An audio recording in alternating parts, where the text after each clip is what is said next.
In this lecture, we look at some applications of Euler's identity. Euler's identity, e to the iz equal cosine z plus I sine z, allows us to rewrite the exponential function in terms of two basic trig functions, sine and cosine.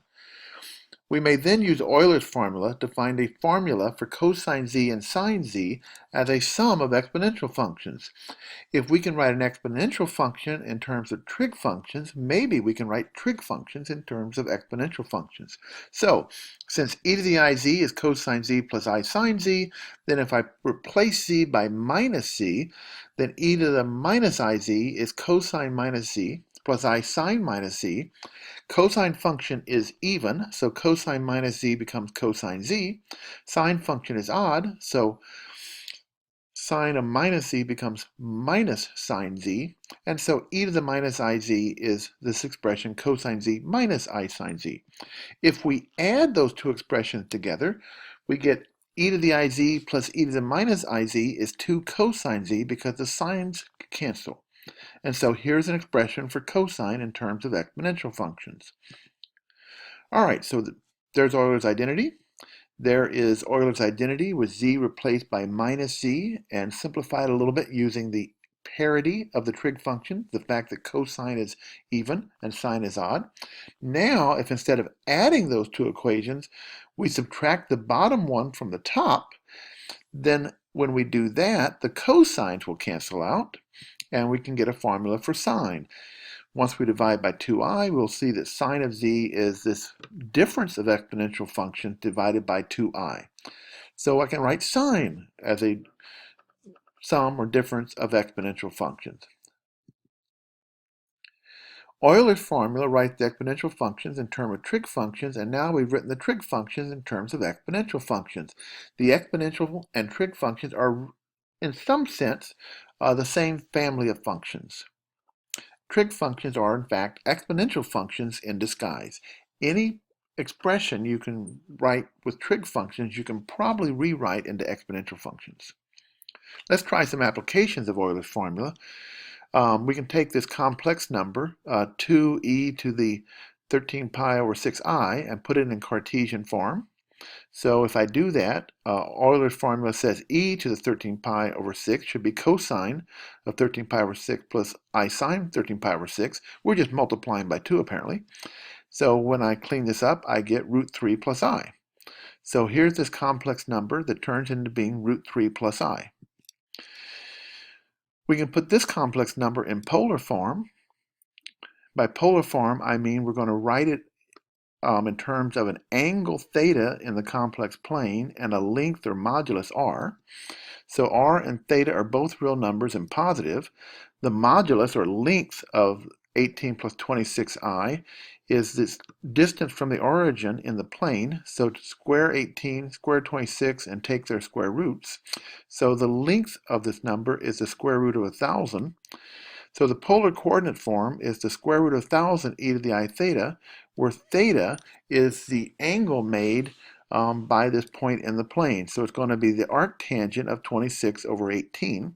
This point in the plane is 18 comma 26, and so we're finding the arctangent of the right triangle this point creates. Now this angle theta with a calculator is about this value. We can find the cube root of it if we want by placing this number in Cartesian form. As we have it, it's 18 plus 26i.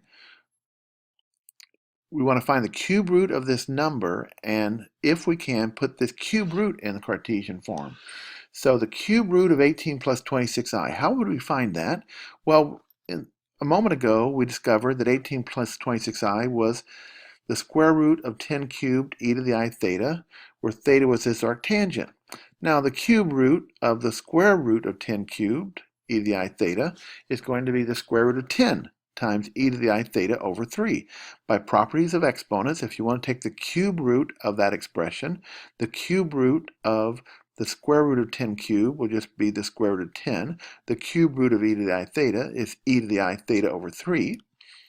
And I can work out the angle theta over 3 using a calculator and thinking of e to the I theta over 3 in terms of cosine. I'm going to get the square root of 10 cosine theta plus 3 plus I square root of 10 times sine theta of 3, but when I simplify this, it turns out that the real part is 3 and the imaginary part is I. And we can check by computing. We can take 3 plus I and cube it and see that we get 18 plus 26I. What we've done here is taken a number, and to get the cube root, we rewrote it in terms of Euler's formula, did the cube root there, and then came back into the rectangular coordinate system. Other things we can do. Let's find a complex number so the natural log of minus 1 is this complex number. Well, you've learned in pre-calculus that there is no number whose natural log is minus 1, because this would mean that e to the z it would be negative, and the exponential function is never negative unless you're using complex numbers. Complex numbers certainly allow a lot of unusual things. I can write minus 1 in polar coordinate form as e to the I pi.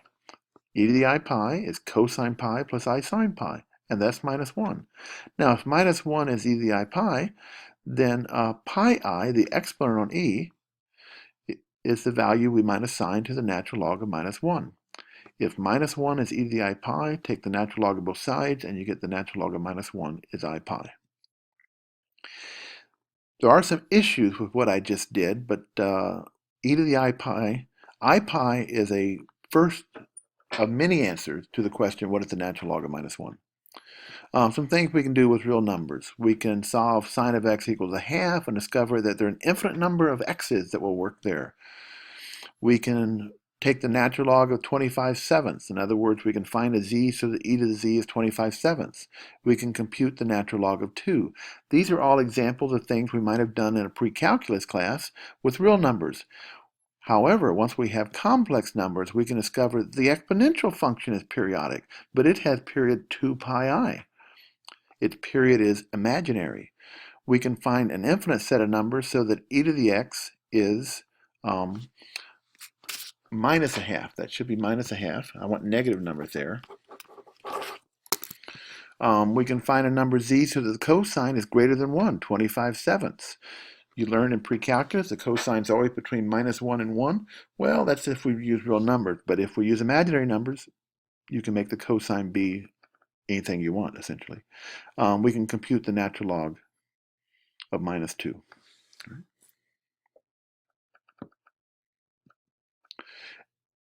A universe of mathematical computations open up once we recognize that exponential functions and trig functions are in the same family of mathematical functions, that is, the transcendental functions, and these functions will continue to show up in our study of the sciences with many connections between them. But before we go on, one last question often found on the internet. If you've learned that I squared is minus 1, then what is I to the I power? Once you start playing with complex numbers, bizarre things like this come out. Well, it turns out that you can get a first answer. There are many answers to this, but you can get a real number that has the form I to the I by replacing I in the base by e to the pi over 2I. E to the pi over 2I by Euler's formula is the cosine of pi over 2 plus I sine pi over 2, and that's I. If I rewrite I to the I as e to the pi over 2I to the I, then I get e to the pi over 2I squared, or e to the minus pi over 2. So the real number, e to the minus pi over 2, is I to the I. Euler's identity leads logarithms and inverse trig functions are also related. There is much, much more. We've just touched the small tip of the iceberg revealed by Euler's identity.